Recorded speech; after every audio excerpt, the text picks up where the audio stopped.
Assalamualaikum warahmatullahi wabarakatuh. Perkenalkan, saya Faizun dengan NIM 20376GSD0278, Program Studi Pendidikan Guru Sekolah Dasar, Fakultas Keguruan dan Ilmu Pendidikan STKIP Pelita Nusantara Buton. Oke, baik. Pada video kali ini saya akan menjelaskan tentang 4 model pembelajaran beserta langkah-langkahnya. Di antaranya yaitu yang pertama, model pembelajaran discovery learning. Yang kedua, model pembelajaran inquiry based learning. Yang ketiga, model pembelajaran problem based learning.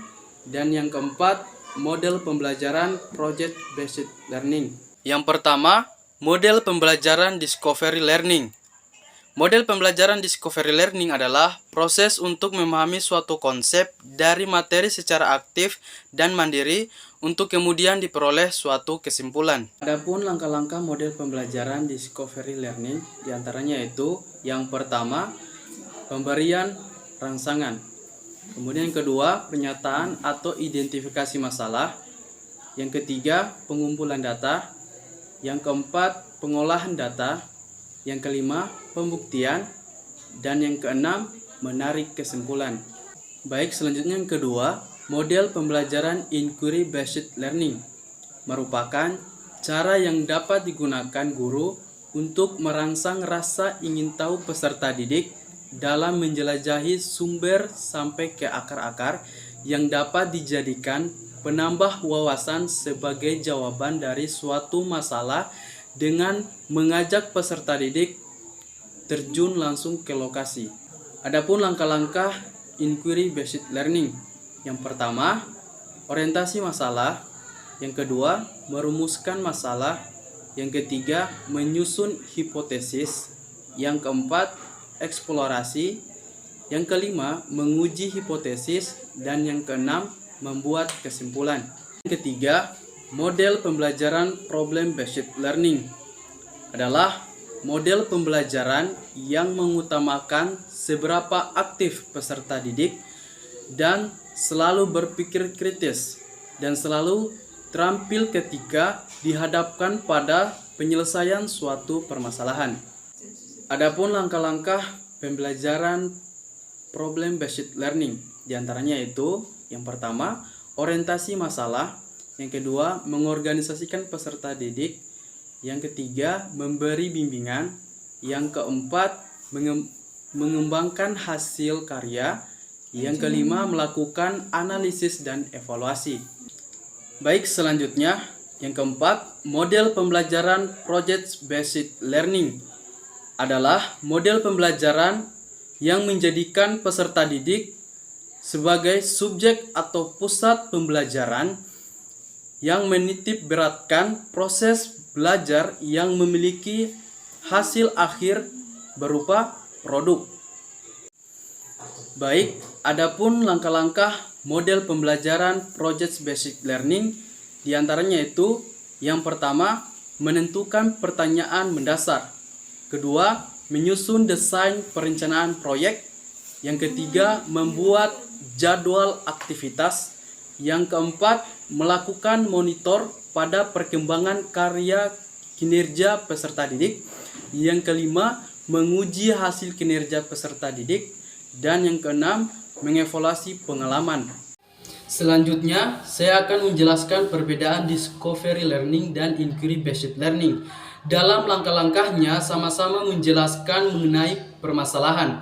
Akan tetapi, ada beberapa perbedaan pada permasalahan yang diangkat atau diajukan, di mana pada saat guru menggunakan model discovery learning, maka masalah yang digunakan yaitu bersifat rekayasa.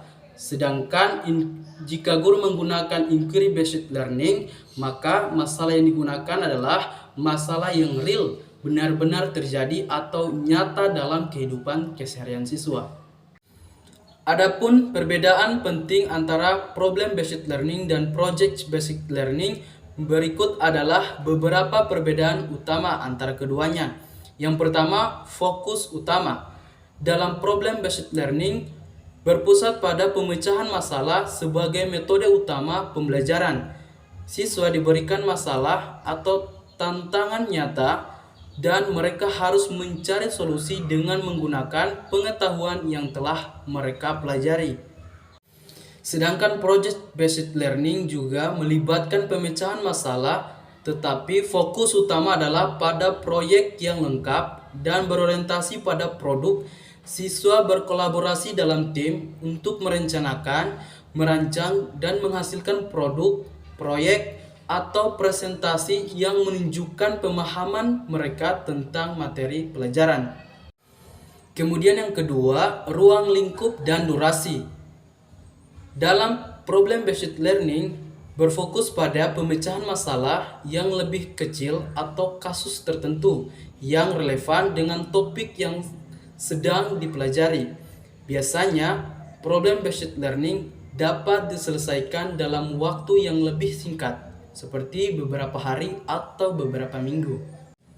Sedangkan project based learning melibatkan proyek yang lebih besar yang mungkin memerlukan waktu yang lebih lama untuk diselesaikan, seperti beberapa minggu atau bahkan beberapa bulan. Itulah penjelasan mengenai 4 model pembelajaran beserta sintak atau langkah dan perbedaan. Sekarang kita akan masuk ke materi pelajaran di mana pada KI 3 pengetahuan dasar siswa mencakup model pembelajaran discovery learning dan inquiry based learning. Dan pada KI 4 atau keterampilan dasar mencakup model pembelajaran problem based learning dan project based learning. Hai anak-anak, kali ini kita akan belajar tentang wawancara. Wawancara ini adalah pelajaran kelas 4 Bahasa Indonesia. Apakah anak-anak sudah tahu apa itu wawancara? Oke, biar lebih tahu, kita langsung aja belajar. Anak-anak, wawancara merupakan kegiatan tanya jawab yang dilakukan oleh pewawancara dan narasumber. Nah, apakah kalian sudah tahu apa itu pewawancara dan apa itu maksud narasumber? Narasumber adalah orang yang menjadi sumber informasi atau menjawab pertanyaan. Sedangkan pewawancara adalah orang yang menggali informasi atau mengajukan pertanyaan kepada narasumber. Jadi, narasumber itu adalah sumber informasi atau orang yang menjawab semua pertanyaan yang diberikan. Sedangkan pewawancara itu adalah orang yang bertanya atau orang yang ingin mendapatkan informasi dari narasumber. Jadi lebih singkatnya, narasumber itu yang menjawab, sedangkan pewawancara adalah yang bertanya. Selanjutnya adalah langkah-langkah persiapan wawancara. Anak-anak, jadi sebelum mewawancarai orang lain, kita perlu menyiapkan langkah-langkah, yaitu sebagai berikut. Yang pertama adalah menentukan topik wawancara. Nah, sebelum mewawancarai orang lain, kita harus menentukan dulu tentang apa wawancara kalian atau topiknya dan tema wawancara untuk apa. Yang kedua, menghubungi narasumber sebelum wawancara dilaksanakan. Nah, setelah menentukan topik wawancara, kalian hubungi narasumber yang kalian wawancarai. Yang ketiga adalah mencatat daftar pertanyaan. Nah, anak-anak, sebelum kita wawancara, kalian harus siapkan dulu daftar pertanyaan yang akan kalian ajukan ke narasumber. Kemudian yang keempat, menyiapkan alat tulis, alat perekam, dan kamera. Anak-anak jangan lupa sebelum kalian wawancara, kalian harus siapkan dulu alat tulis seperti buku, pulpen, dan yang lain-lainnya. Sehingga ketika kalian merekam apa yang dibicarakan narasumber bisa menjadi bukti wawancara kalian. Nah, anak-anak, sekarang sikap saat mewawancarai narasumber. Jadi, selain kalian mempersiapkan hal-hal yang perlu kalian lakukan sebelum wawancara, nah, ketika kalian mewawancarai, kalian juga harus menerapkan sikap berikut ini. Yang pertama adalah bersikap sopan santun, menghormati, dan ramah. Jadi, ketika kalian wawancara, kalian itu harus sopan, kemudian menghormati narasumber, ramah, dan selalu tersenyum ketika memberi pertanyaan. Oke, selanjutnya poin kedua, menyapa dengan sapaan yang tepat. Misalnya, ibu, bapak, atau kakak. Disesuaikan dengan narasumber kalian. Kalau narasumbernya sudah tua, kalian bisa panggil ibu atau bapak. Kalau narasumbernya kalian masih muda, bisa panggil kakak. Kemudian poin ketiga yaitu bertanya dengan kalimat yang jelas dan singkat sesuai topik wawancara. Jadi pertanyaan kalian itu yang padat, jelas, dan singkat sesuai topik yang kita sudah siapkan sebelumnya. Kemudian yang keempat, tidak menyela saat narasumber sedang berbicara. Jadi ketika narasumber sedang berbicara, itu kalian dengarkan, kalian hargai, jangan menyela pembicaraannya. Dengarkanlah sampai selesai, baru kalian berbicara. Kemudian poin kelima yaitu selesai wawancara jangan lupa mengucapkan terima kasih. Jadi ketika kita selesai mewawancarai narasumber, jangan lupa mengucapkan terima kasih agar narasumber merasa dihargai dan kalian juga sudah dibantu oleh narasumber dalam mengelola informasi. Baik anak-anak, selanjutnya adalah informasi yang perlu dicatat ketika wawancara. Yang pertama, identifikasi narasumber. Jadi kalian perlu mencatat nama narasumber, alamatnya, usianya berapa, dan informasi identitas lainnya yang menurut kalian penting.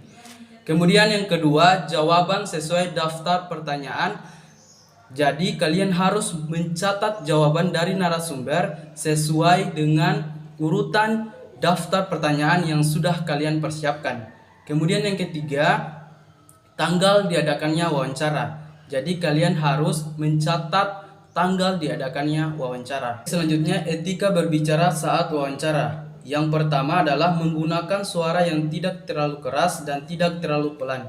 Kedua, menggunakan intonasi yang santun. Poin ketiga, menyampaikan pertanyaan dengan jelas. Selanjutnya, bahasa tubuh dan penampilan kita saat wawancara. Pertama, berdiri atau duduk dengan tegak.